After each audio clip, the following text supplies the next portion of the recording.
व्यवहारिक नववर्ष की मंगल कामनाएं, शुभ कामनाएं जो यहां बैठे हैं और विज्ञान के माध्यम से हमारे अति निकट बैठे हुए हैं।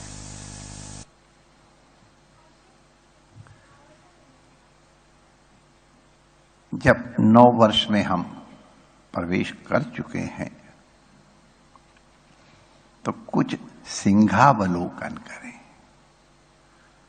सिंहावलोकन का तात्पर्य है सिंह सामने देखता है, सामने देख के चलता है, लेकिन फिर थोड़ी देर बाद चल के पीछे ऐसे मुड़ के देखता है, सब सुरक्षित देख के फिर आगे बढ़ता है। इसको सिंहावलोकन कहते हैं। तो हम थोड़ा सिंहावलोकन करें। भविष्य हमारा किस प्रकार से सुखी हुए। हमको अपने जीवन को सुखी करने का प्रयास नहीं करना है। सुख तो हमारा स्वरूप है। हमारे जीवन में दुख हैं, वो आयातित हैं, हम उनको लेके आए। हमने उनकी सर्जना की है। उन दुखों की निवृत्ति अतएव किसी और के द्वारा शक्य ही नहीं है। उनका निवारण हमको स्वयं करना पड़ेगा। उद्धरेदात्मानम् आत्मानम् नात्मानम् अवसादयेत्। अपने को हम दुखी न करें, अपने को हम प्रसन्न करें, नित्य सुखी करें, सुखी अनुभव करें। हाँ, ये अधिक सही है। दुख हमारा क्रिएशन है। यदि हम अति सामान्य दृष्टि से भी भगवान के आदेशों का पालन करें,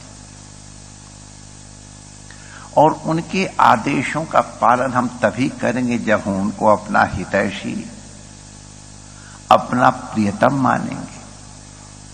और हितैषी प्रीतम मानने के लिए उनको अपना बनाना है, अपना अनुभव करना है। बने हैं ही है, वो अपना अनुभव करना है। बोलिया रब्दा की पाउना इत्थो पुटके इत्थे लाउना।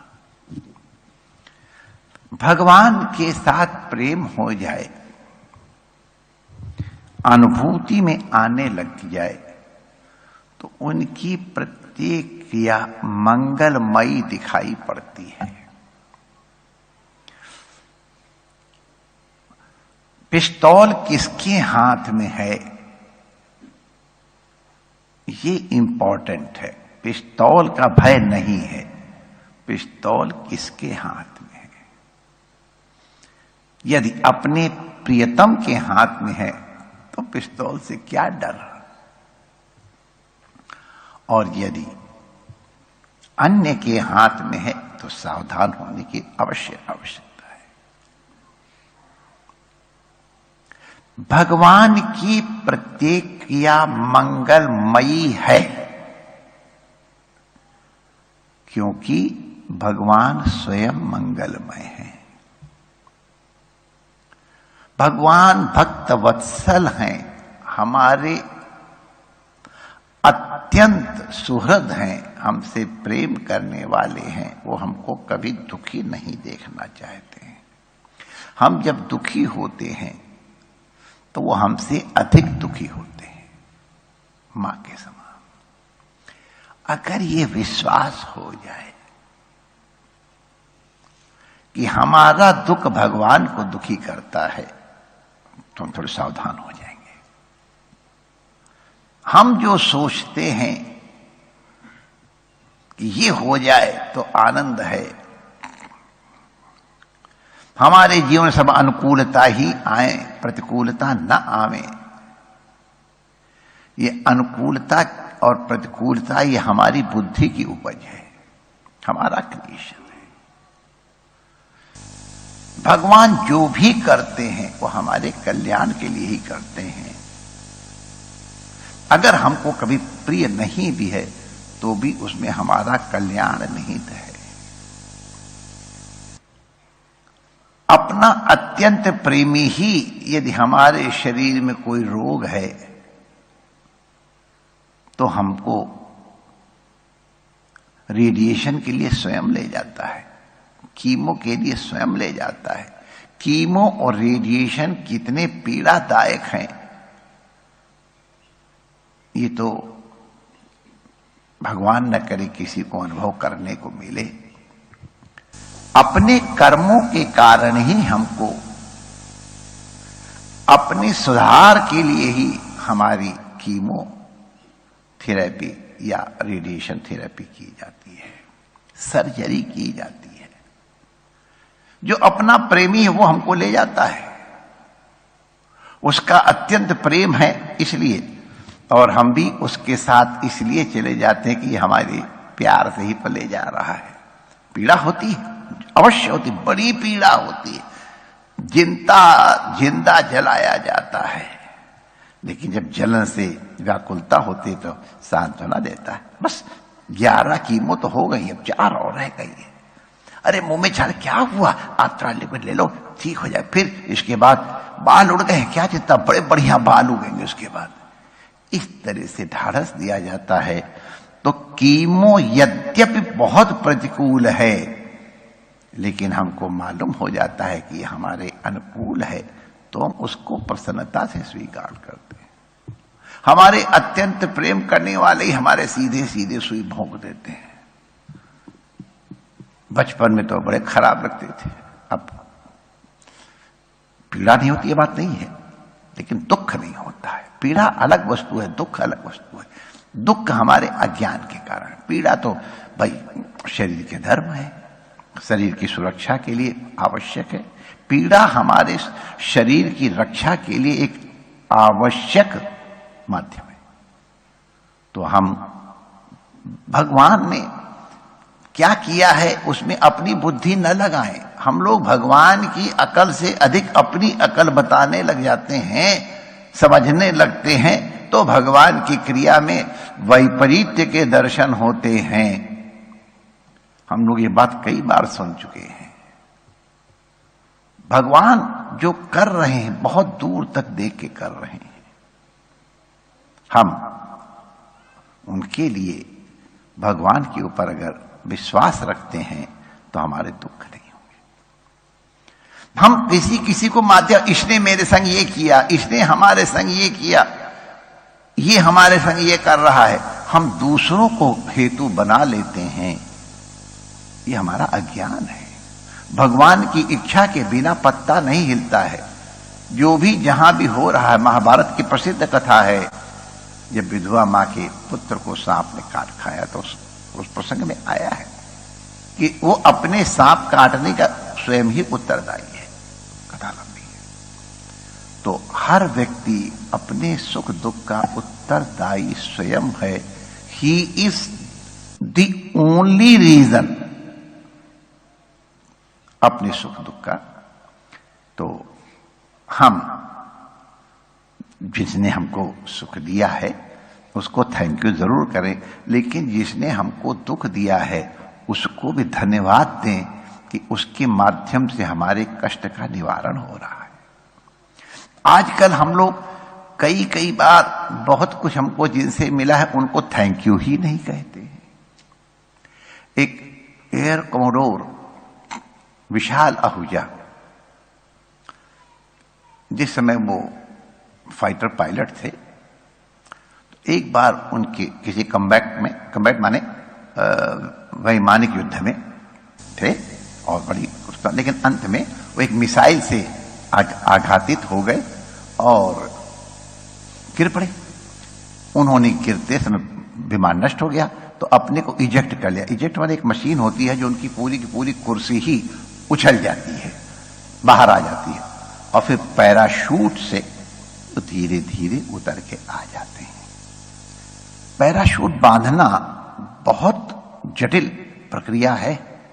अगर वहां पर पैराशूट की गांठ न खुले तो कोई उपाय नहीं है। अपने हाथ पैर तो कुछ कर ही नहीं सकते, इस पे हम पराधीन हैं।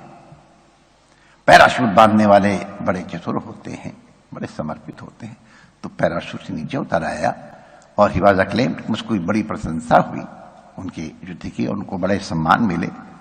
5 साल बाद जब वो एयर कोमोडोर हो गए, कहीं किसी रेस्टोरेंट में बैठे चाय पी रहे थे, तो एक व्यक्ति ने आके कहा, are you captain Ahuja sir? तो देखा, how do you know me?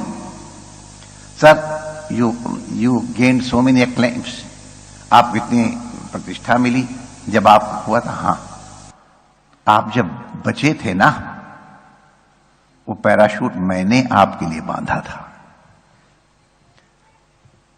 Air commodore विशाल आहूजा सोचते हैं कि ये न जाने कितनी बार हमारे से सामने से गुजरा होगा, और एक सामान्य सा वर्कर है, जूनियर है, और मैं इतना बड़ा और डेकोरेटेड ऑफिसर हूं। कभी मैंने जिज्ञासा नहीं की, उसको थैंक यू नहीं कहा। ये न होता, भले कितना सामान्य है, तो आज मैं यहां बैठा न होता, मेरा डेकोरेशन, मेरा अलंकरण न होता। उसने कहते हैं कि ये संदेश हमको हमारे एक बड़े प्रिय ने दिया है, इसलिए मैं आपके संग शेयर कर रहा हूं। तो उसने हमारा पैराशूट इस तरह से बांधा कि हम सुरक्षित नीचे आ गए। माय डियर, हम लोग सोचे अपने जीवन में, सिंहावलोकन करो, किसने हमारे किस प्रकार से पैराशूट बांधे जो आज हम सुरक्षित हैं। किसी ने अपने शब्दों के द्वारा, किसी ने अपने आचरणों के द्वारा, किसी ने उत्साहवर्धन किया, इमोशनली हमको बूस्ट अप किया, किसी ने हमको लविंगली बूस्ट किया, किसी ने अपनी कुछ क्रिया के द्वारा, बहुत सी ऐसी क्रिया जिनको देख करके हमारा जीवन में परिवर्तन हो जाता है, उनके द्वारा किसी ने एक सामान्य एक मैसेज डाल दिया टेलीफोन में, वो हमने देख लिया और उसने हमको प्रभावित कर दिया। हम देखें कि हमारे जीवन को सहेजने में कितने लोग साक्षात, ये कितने परंपराया सहयोगी होते हैं। उनके लिए हम धन्यवाद करें, उनको धन्यवाद देते हुए हम परमात्मा का धन्यवाद करें। देखो माय डियर, भगवान के कुछ आदेश हैं जिनको हम दोहरा लेते हैं, जिनको हम 9 वर्ष में पालन करने की चेष्टा करें। भगवान कहते हैं निरंतर मेरा स्मरण करोगे तो तुम कभी विचलित नहीं होगे, तुमसे कभी पाप होंगे ही नहीं, तुमसे दुष्कर्म कभी नहीं होंगे। इसलिए कर्म करो, लेकिन माम अनुस्मर। मेन चीज है कि तुम मेरा स्मरण करते हुए कर्म करो। जब मेरा स्मरण करते हुए कर्म करोगे तो तुम्हारे मन में पाप उदय ही नहीं होगा। पाप व्यक्ति तभी करता है जब भगवान को भूल जाता है। 2 चीजों को याद रख, यदि चाहे कल्याण, नारायण एक मौत को, दूजे सी भगवान। हमारा जीवन पवित्र हो जाएगा, हमारा कर्म उपासना हो जाएगा।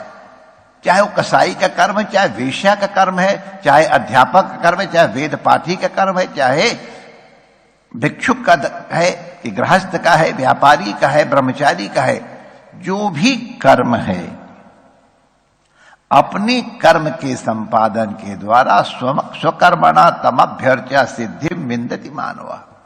अपना जो कर्म है यदि उसको व्यवस्थित ढंग से, पवित्र ढंग से किया जाए तो उस कर्म के द्वारा, कर्म इंपॉर्टेंट नहीं है माय डियर, कर्म के पीछे तुम्हारी भावना क्या है वो इंपॉर्टेंट है, और उस भावना का नियंत्रण और सुधार भगवान के द्वारा होगा। इसलिए अर्जुन से हम सीखें, हमारे जीवन की रथ की बागडोर उनको सौंप दें। उनके हाथ में बागडोर है, वो हमारा नियंत्रण भी करेंगे, और अगर कभी हम उसका नहीं स्वीकार करते तो चाबुक के द्वारा हमें प्रताड़ित भी करेंगे। उनकी प्रताड़ना भी हमारे कल्याण के लिए है, उनका नियंत्रण भी केवल हमारे मंगल के लिए है, गड्ढे से गिरने से बचाने के लिए। तो हम अपने जीवन का प्रत्येक कार्य, प्रत्येक अनुष्ठान भगवत स्मृति पूर्वक करें, जिसके लिए भगवान के साथ निरंतर हम संयुक्त हैं। काल के रूप में भगवान सर्वव्यापक हैं। हैप्पी न्यू ईयर के समय हम यही सोच रहे हैं, ये न्यू ईयर हैप्पी क्यों हुआ? क्योंकि इसके मूल में परमात्मा है। कालोस्मि, काल के रूप में परमात्मा ही है। हम कोई भी कार्य करने के पहले काल का उच्चारण इसीलिए करते हैं, हम परमात्मा के सामीप्य का अनुभव करें, जिसके द्वारा हमारा जीवन नियंत्रित और हमारे ढाढ़स में अवृद्धि होए। हम परमात्मा की उपासना की दृष्टि से सब कर्मों का अनुष्ठान करें, सब में उनका रूप देके उनकी मंगलमय